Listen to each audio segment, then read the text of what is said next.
Welcome to the Center for Transformation Institute podcast, where we are uniting therapists everywhere for personal and professional growth. Your journey starts here, at the place therapists grow. Hey, Daryl, good to be with you. Hello, Monica. Good to see you. Yeah. So it's fun for us to connect. It's been years since we've been face to face. I know we've been emailing and texting, throughout the months and years. Sure. Yeah, but it's been a while. I don't know if I've even seen you face to face since I first met you.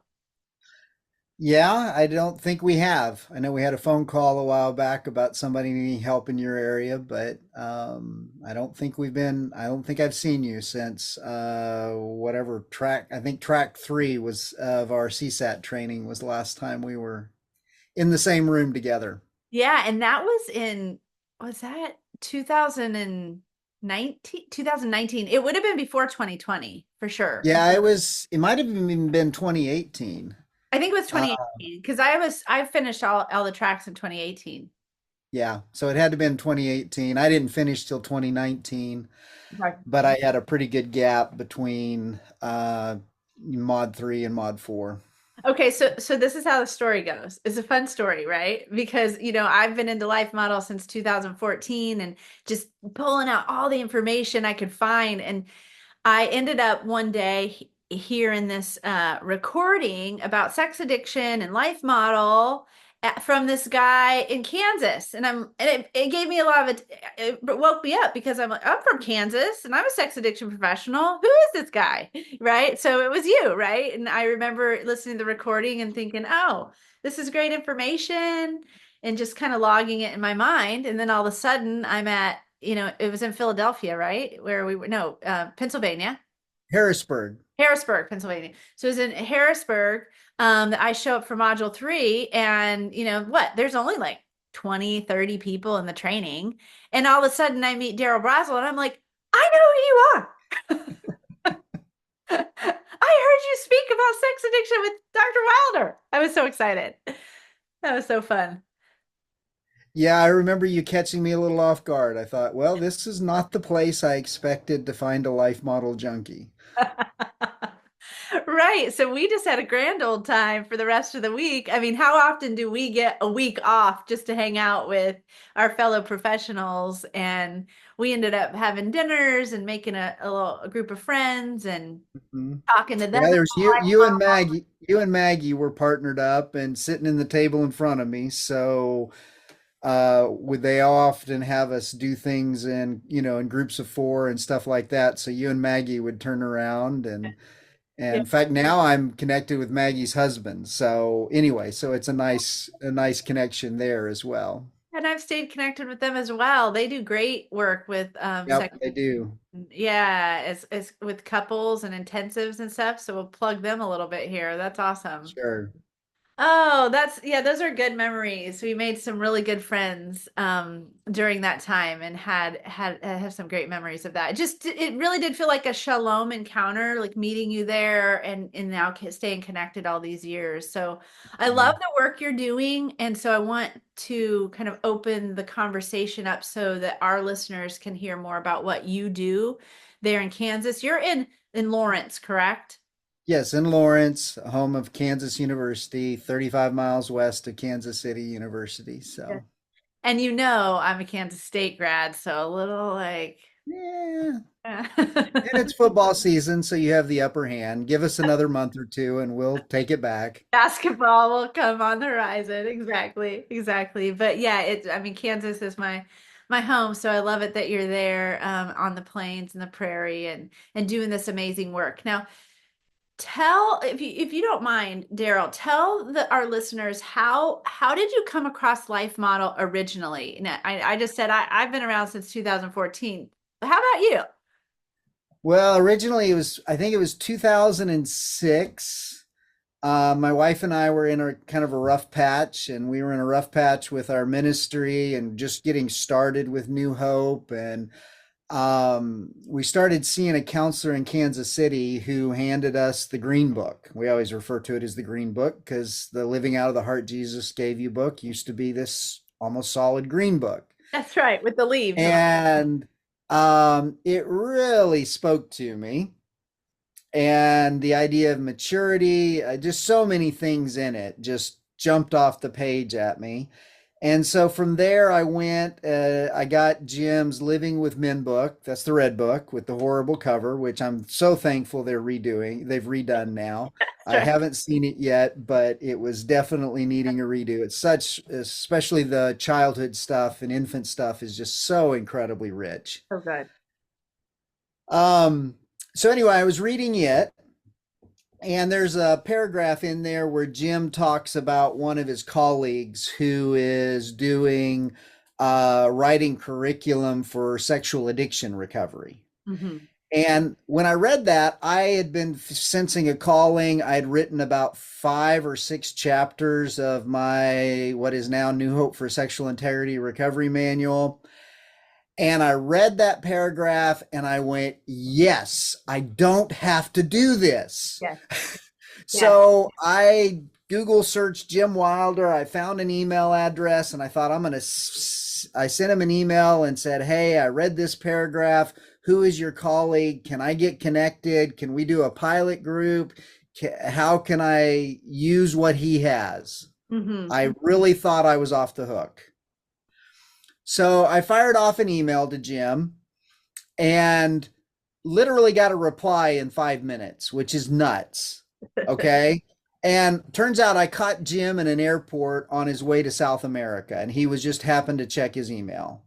And his reply back to me was a little bit cryptic, not cryptic, but it was just short. It was, my colleague's been taken out. Send me what you have.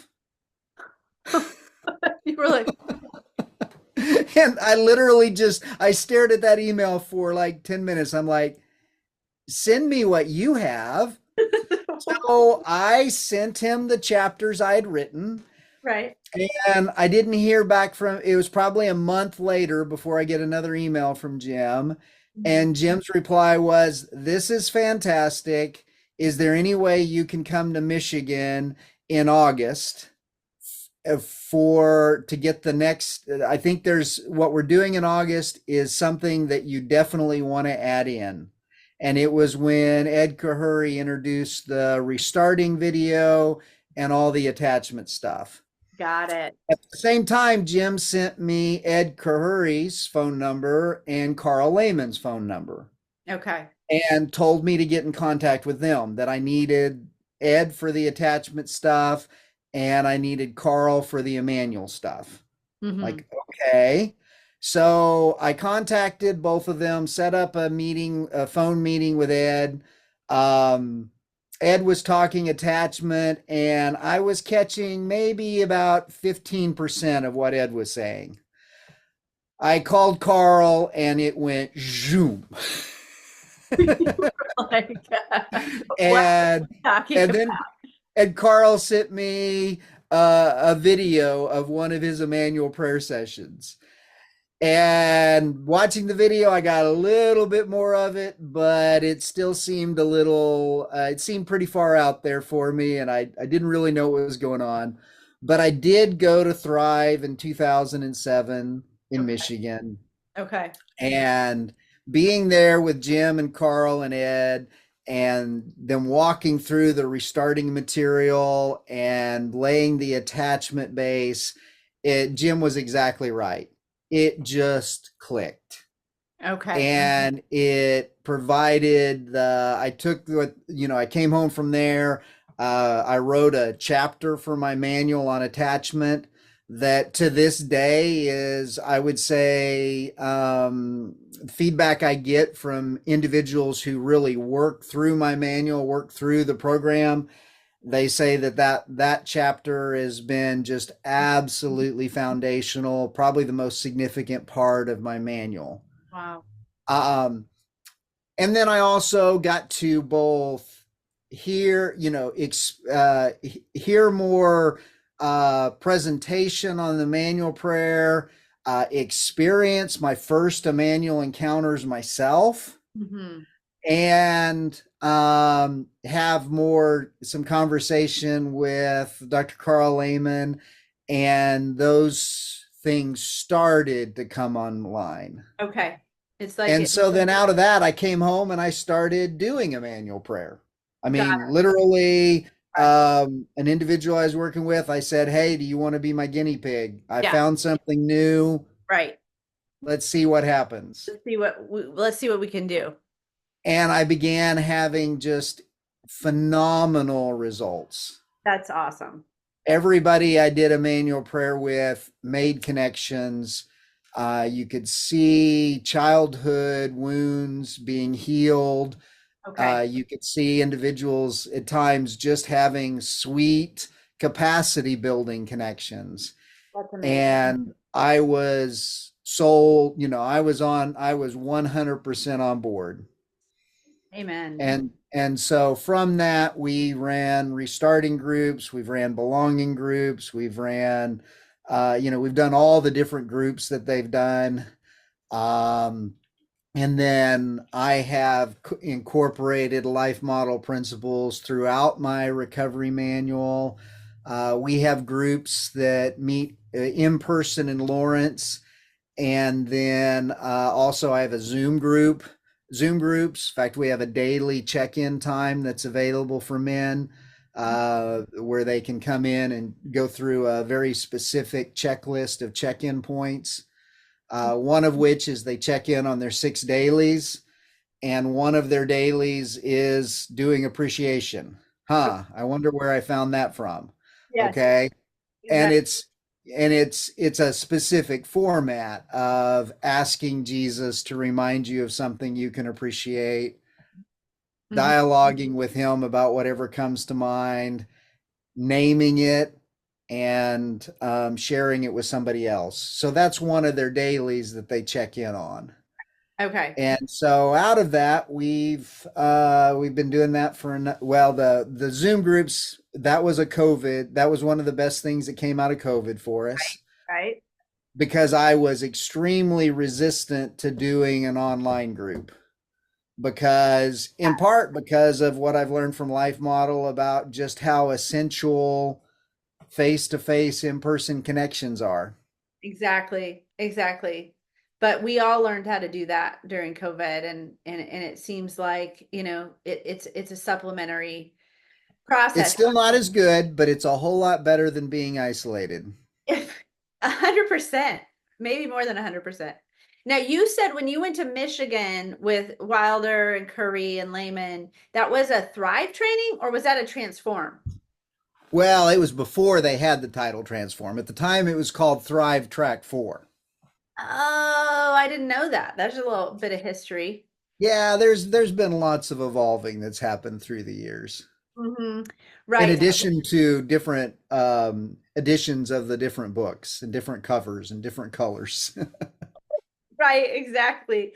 Yeah. Yeah. They're really, have had to kind of grow with the movement. And it's been beautiful to see so many people come into awareness of life model, right? And how it forms us how to be fully alive as believers. It's beautiful. This is great. So you came in about 2006, and you came in a big way, in that you emailed Wilder and he Well, said, I would say 2007 is when, I think end of 2006, maybe beginning of 2007 is when I read the Living Out of the Heart Jesus Gave You book. yes. So And then it was 2007 that I made the connection with Jim and got then it. went to my first training. Got it. First of many. First of many, then you were kind of in for years and years. You've been tracking with the model. Yeah. Yeah. Well, and even like you know, I also I'm not bashful, so I hit Carl up and talked him into letting me bring a group of people up to Chicago and doing a manual mentoring group. Oh, okay. So I got that privilege also. It That's was pretty funny because when I talked to Carl about it, he's like, "Well, nobody's going to want to drive all the way up to Chicago to do this." I'm like, "If you will give me the time, I will find the people." And it was not at all a problem to find the people. Oh yeah, that's awesome. Right. It's like your passion is contagious to the people. Well, it was also Carl in a very humble beginning place where he just didn't realize what an incredible Right. gift he was bringing the body of Christ, and how hungry people were would be for it. Right. Yes, exactly. That kind of takes me to the next question. Like I'm wanting you to talk about how the model's been effective for you personally and then professionally. Like how do you think it's been most transformational for you personally? I would say, we could talk for several hours on things that have impacted me personally. Um, I would say the Emmanuel connection is the greatest thing. But before I go there, I want to talk a little bit about the maturity concept. Yes. And Jim's example of maturity being like Swiss cheese that's stacked up high, but then there's holes in the cheese that go all the way to the bottom. Wow, that's a great analogy. That analogy has always stuck with me Mhm. because in most areas of my life, I've been a very highly functional, mature person. I've Yes. led churches, ministry, et cetera, et cetera. Right. But I had certain areas of my life, certain places, especially when triggered, especially when old pain would come up, Mhm. where I would just crash through one of those holes and I was right back in that infant level maturity, et cetera, et cetera. Yes. And so that model of maturity and recognizing where, that are um, one of the best ways we grow is by identifying those holes Mhm. and then finding the resources that God has for us to fill those holes. That's been huge in my life Okay. personally. Yes. And then when you combine that with a manual connection, that just took things off for me. The real irony is, as a senior in high school, I understood a manual connection. Yes. I can remember even teaching in my youth group. I was in a pretty large church and I taught a Sunday morning class on basically conversations with God. And it was just, that's what I was learning to do. And I was experiencing that with him. And then I went to college to be a minister and digging into biblical studies, et cetera, et cetera. And it's like that got pulled away from me Wow. because it wasn't an interactive experiential connection with God. It was go figure out the text, go understand the context, go, et cetera, et cetera. And please don't get me wrong. I received an incredible biblical education on how to really dig into the text. Sure. But in that, and in some experiences I had in church, that youthful, naive, not naive, but just that innocent connection with Emmanuel, I lost. Yes. And it was in 2007 at Thrive when I had my first Emmanuel connections that I began recovering that. Oh, that's beautiful. Yes. And so, really, for the last 17 years, it's just, I've really kind of returned back to where I was as an 18-year-old high school kid, Right. where now it makes sense to me. Okay, Emmanuel, God with us. Oh, okay. So I'm in this confusing place. Okay, Jesus, what do I do? And a Right. thought comes to my mind and I do it. Mm. And is it always him? No. But what I'm experiencing is even when it doesn't turn out well, I often hear, some semblance, some sense of God smiling and saying, but you acted by faith. And I love that. Oh, that's beautiful. So it's that grace, right? That it It's comes. that grace. And so, I just got back from spending 10 days in the mountains, and God meets me and speaks to me in the mountains when I'm off by myself on my hunts, and in ways that it's just especially unique. But it just that Emmanuel connection, I would say, of all the things I've gotten from the Life Model Group and from the teaching and from different trainings I've been to, Right. just that awareness that I'm never alone. Yes. And Yes. that if I can't find him, it's not because he's not there, it's because something's in the way. Right. And if I will pursue and ask him, he'll show me what's in the way and we'll get rid of it and we'll get reconnected.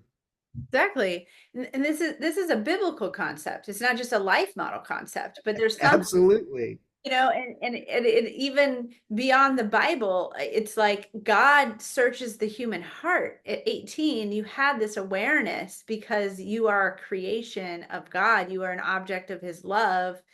And so all I'm saying is that life model is this tool to help us bring awareness to what's actually happening here so that we can steward it well and amplify it in our lives and in our communities, because the world is, a hard place to it's a hard place to be. And Sure. we need each other. We need the Lord. We need joyful connections. So that's a Yeah. beautiful story. I love hearing it. Thank you so much for And telling. then I guess as I'm thinking about it, a third thing that's been really huge is a number of years ago.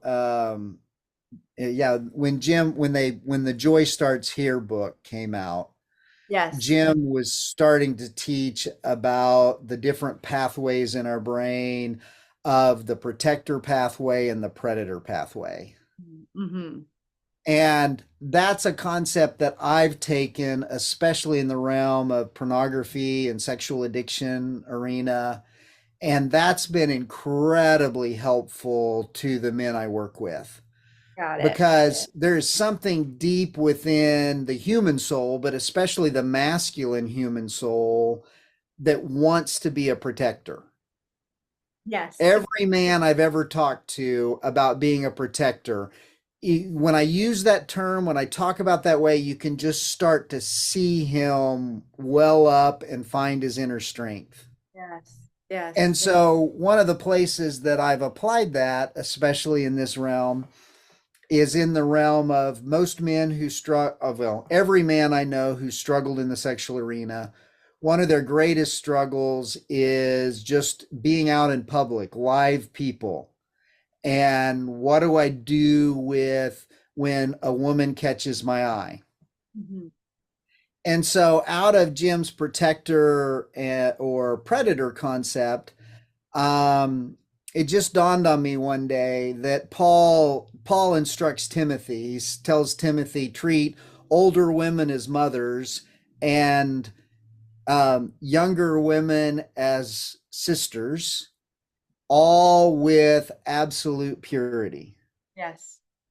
And so I was thinking about that one day, and I said, if Paul were writing that to me, he would tell me as a 50 at the time, probably 50-year-old man, he would say, Daryl, I want you to treat older women as mothers, women your age as sisters, and younger women as daughters Mm-hmm.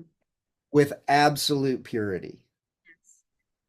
And so I began teaching that model a number of years ago, telling men, okay, the question you need to ask, and again, this falls into that Emmanuel concept also. Jesus is with you. So when you see someone that catches your eye, that hits your arousal template, ask Jesus the question, who is she to me? And what does it mean for me to be her protector? Mm-hmm. And that's been transformative in my life and in many of my guys' lives, because now, it's like Jim says, you are in one pathway or the other. You cannot be in both pathways at once. That's good. So just asking that question helps a man move into the protector pathway rather than the consuming predator pathway. Yeah, that's good. And so and it also helps men move beyond the, okay, my job is to bounce my eyes and I can't look at anyone, and then, and what that does is that just triggers the fear center, and we know when we're living in fear, we don't have access to our full brain, and Hmm. we're going to go down bad paths. Right. And Right. so I would say that's a third very significant way. That's huge. Yes, that's huge. And it's actually reminding me of what Wilder was saying at the city event this year. They're having city events instead of the Transform conference in one area. And so there was one in Raleigh in August that I went to.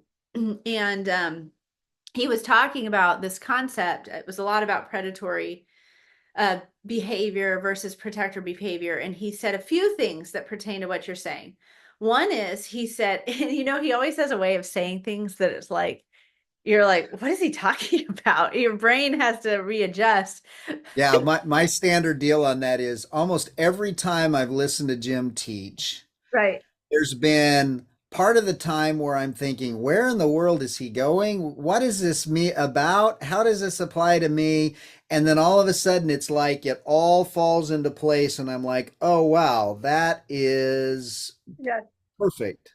Profound. Yeah. So this is what he said. He said, and don't quote me, right? But he's something like this. He said, the same part of the brain that keeps mothers from eating their children is the part of the brain that's damaged when people look at pornography, Right. right? So this idea that the predatory, it's like everything's for my consumption, which is in that Guide to Living with Men book that now is in the new edits. Um yeah, or the rewrites. Yeah, so this idea that our we get numbed to how to protect others. The empathy is Right. destroyed, right? And we think that it's for my consumption, right? Yeah.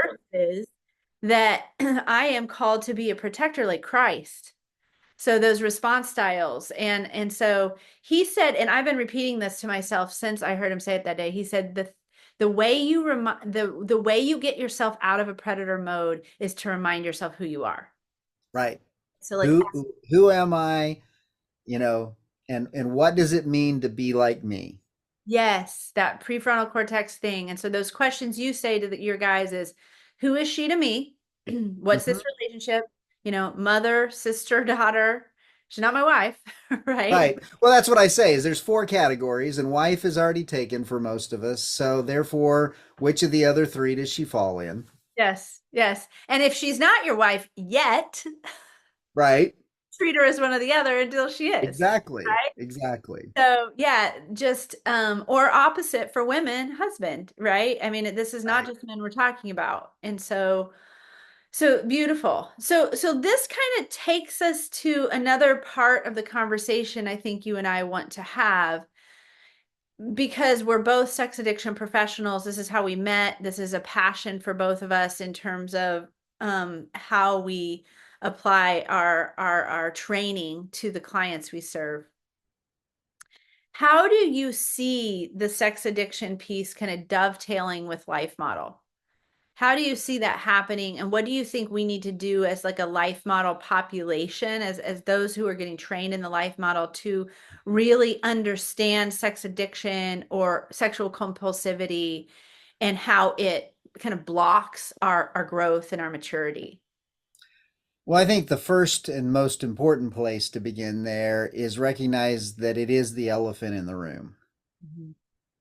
That every study of Christian men shows that, 60% or more of men in churches on Sunday have looked at porn in the previous week. Mhm.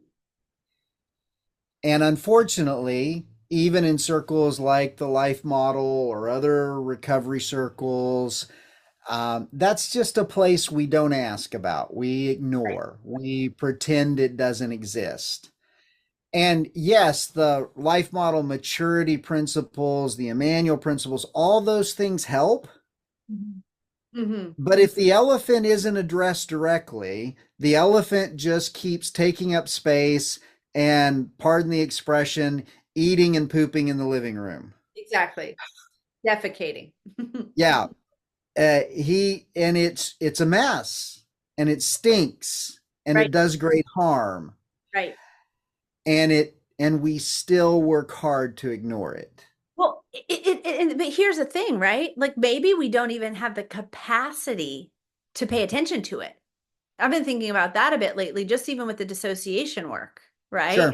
It's like, yeah, well, oh, sure, these life model concepts are great. You're a pastor, you're a therapist, you're, you know, just a father, a husband, a member of the community, and you are, looking at porn on the side or sleeping with prostitutes on the side or whatever you're doing, right? Just being impure in your thoughts. And there's this disconnect, right? It's like over here, I compartmentalize and I can learn and grow in these concepts, or I can at least learn them. I don't know if I can grow in them. But over here, I've got this compartmentalized way of living that maybe is linked or there's always linked to some underlying trauma that I haven't dealt with. Maybe I don't even know about the trauma. So I know Sure. I just opened a can of worms there. Yeah, and there's two huge things that I want to address in that regard. One is a concept I call the secret sexual basement. It's a metaphor Dr. Omar Minwalla created, and it's just such a powerful image to perceive. Just imagine a nice house in the suburbs. You've got a nice yard, a picket fence, a wife, two kids, a dog. And if you look at it from outside, everything looks wonderful. Mm-hmm. But if you can look at it from a bigger perspective with, ground penetrating radar, you discover that the husband has gone in and he's pulled the carpet up in one of the closets and he's dug a secret sexual basement. Ooh. And in that basement, he regularly disappears and goes down to look at pornography or maybe visit a prostitute or engage in solo sexual behaviors or whatever he does. It really doesn't even matter what's in the basement. Mm-hmm. It's just the reality that who is this person that's created the basement in the first place? Yes. And then the wife often will be like living life and thinking everything's good and their life looks great, but something in her gut says something's not congruent. Something doesn't add up. Something doesn't work. Right. Yes. And if you carry that image out, it's like oftentimes there's like these toxic fumes that are coming up from what's happening in the basement. And the wife is asking questions like, what's that smell? It seems like it's coming from within. And the husband is gaslighting her and saying, no, everything's fine. Let's just open a window. Let's just air things out a little bit. Exactly. And one of the things that I think we have to do in our recovery communities is help our people understand how great of harm that does. It's not a minimal thing. It's huge. It's not a little thing. Yes. And what's even more harmful than the specific sexual behaviors is what the gaslighting, the lying about it, the hiding it does to the spouse over time with what's Dr. Minwalla calls the intentionally manipulated reality. The IMR, intentionally manipulated reality. I'm experiencing this, but my primary attachment is telling me that it's something different. And from a life model perspective, you can't have belonging when that's happening. You can't reach mutual mind when somebody's holding back a huge part of who they are. Absolutely. And not only can you not reach mutual mind, your own world doesn't make sense. You because can't you're your own reality. Yeah, you're the spouse is put in this impossible place of a forced choice. Do I believe what my experience, what my body, what my gut, what everything within me is saying? Mm-hmm. Or do I believe what my primary attachment is telling me? Doesn't this speak to distracted attachment? It's like disorganized, right? Yeah. I don't mean distracted, disorganized. There's this chaotic sense of like, I want to come close. No, I'm scared. Like, back and forth, the accelerator and the brake, because you don't even really know what's happening, but it definitely doesn't feel safe. It definitely doesn't feel safe. And then when it finally does come out, then there's this big explosion. And, you know, I say the wife, but the spouse, it can be the other way around, but I work with men. So it's, the wife is devastated.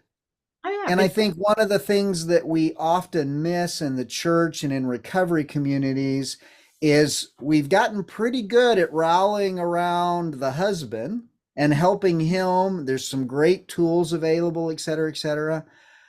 But so often the wife is just left in this place of shambles, and where do I turn?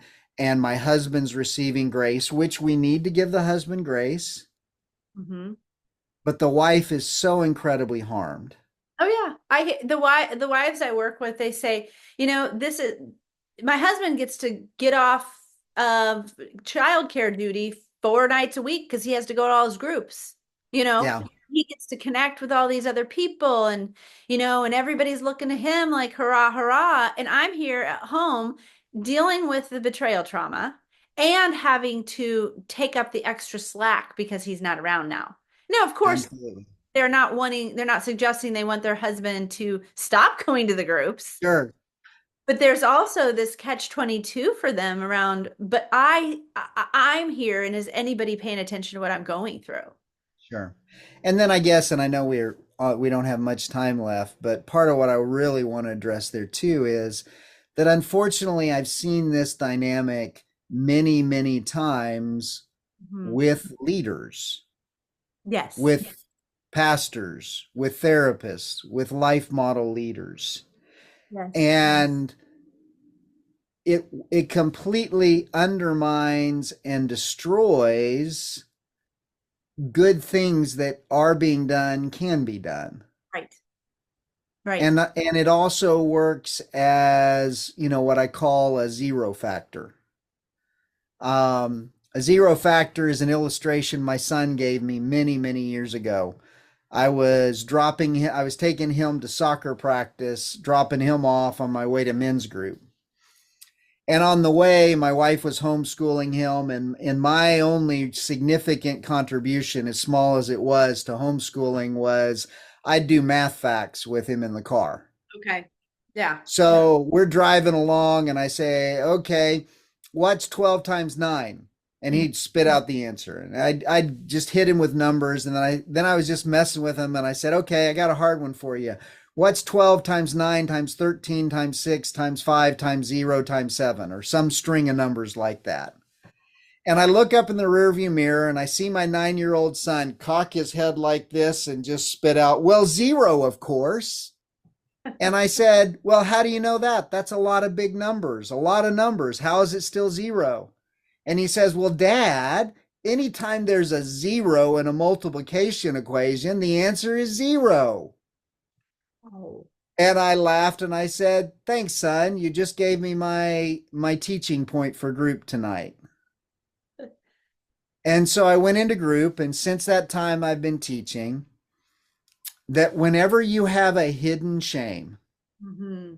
Mm. especially like a hidden secret sexual basement, Right. that's a big 0 in your equation. Yes. And it doesn't matter the accomplishments. Yes. It doesn't matter what people say to you, how they respond to you. In the back of your mind, the enemy is there poking you with his very sharp stick, saying, if they knew about this, they would not be glad to be with you. And so joy is completely blocked. Mm. Joy hits you like water does a duck's back, and it just slides right off. Right. And and that's true with their spouse as well. I tell my guys all the time, if you are hiding secrets from her, Mm-hmm. then you've got a 0 factor. Then you And it have. doesn't matter how well she loves you, Mm-hmm. how wonderful she says you are. Mm-hmm. In the back of your mind, you say, well, if she knew about X, Y, or Z, Yes. she wouldn't be here. So therefore, none of it counts. Right. Wow, that's so good. So And I think that's so critical for therapists, for leaders, for everyone involved. for everyone involved. I totally agree. I totally agree. It's this dovetail of, just integrity and personal growth, right? That has to happen if we are going to have those places to belong, right? Right. Think about Five to Thrive with Life Model. We want a place to belong, a place to receive and give life. But if we have these malfunctions and traumas that are not allowed to come to the surface and have a manual healing from Yeah. those, then we're going to show up like this. So there's grace for everyone, but Right.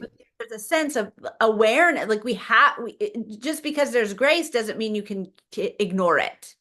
Well, and the biggest part of that too is yes, there's grace for everyone, but stuff hidden in the dark just continues to fester. And And the it will only hold us back. it will hold us back. It will cause great harm. And the irony is that when we bring it out in the light, yeah, it's a painful process, Right. Right. but that's where the healing takes place. The healing. And you know what? You and I are probably going to have a part two to this, because I think this idea of what's going on in the church in terms of pastors, and I think, in Rare Leadership, it's mentioned, I think briefly in the training videos, just the pastors don't have a place to grow. Right. They have to hide their malfunctions. Doesn't appear like anybody can handle it. So they keep it on the DL, on the down low, and out Mhm. of fear present a certain part to everyone, while at Sure. the same time doing all these things under the surface. And then we've got popping up all over the place these issues with pastors, Right. term decades of sexual sin and even Abuse. abuse in our churches. Yeah. And we wonder, oh, is this person a monster? Well, maybe they're not a monster. Maybe we don't have a system where we can allow pastors to go where they need to go, talk about the things they need to talk about. Yes and no, and I know we're out of time, but I think there was a time where that was true. Yeah. And I haven't mentioned this, but I have my own history there. I was struggling with my own pornography sexual addiction while in ministry. And I absolutely believe that lie that I couldn't tell anyone, that I had to keep it to myself, et cetera, et cetera. But we're 2024. We've And got there are CSATs, there are sexual addiction recovery groups, there's a whole network of places. Right. There are countless pastors like me, former pastors who have come out with their own story. And any pastor today who says I can't tell anyone, no, you're that's an excuse. You're hiding behind a fear. Mhm. Mhm. Uh, you can call me, you can get on my website. There are plenty of places to find the help. That's a good thing to say, right? Let's like put it out there as a final, as a final, right? It's like look Yeah, up. we that reality is a terrifying reality. Yep, I get that. right. But it is not as terrifying as the damage you are going to continue to do if you are in ministry or leadership or therapy or any of these helping places and you have a secret sexual basement. Yes, exactly. The damage you will do, it's unprecedented. And the reality is we won't be able to reach who we're called to be in this world, to be salt and light. So good. So if anybody listening here today is thinking it, knows someone or is a person who's struggling like this, definitely you can reach out to Daryl or I, and we can give you our resource lists. There's resources, like Daryl said, all over the place. But we'd be happy to help. My email is monica@familytransformation.com, and yours, Daryl, is Info at newhopeforsi.com. newhopeforsi.com is my website. Ton of resources there. And just put info in front of that. You'll get to my email. You can use my contact forms, but they're a pain. But info at New Hope, and the four is the number four, and it's shorthand for New Hope for Sexual Integrity. Very good. Awesome. Well, Daryl, it's been awesome. What a blessing to have met you many years ago and for us to be able to meet together today. Yeah, it's great to reconnect a little bit, Monica. Thanks for having me. Definitely. Thanks for tuning in to this week's episode of The Place Therapists Grow. We hope you will join us again next week. To expand your knowledge and continue your growth journey, go to cftinstitute.com and take our introductory course to find out how the life model can enhance your life and your clients' lives too. We look forward to continuing to learn and grow with you. See you next time.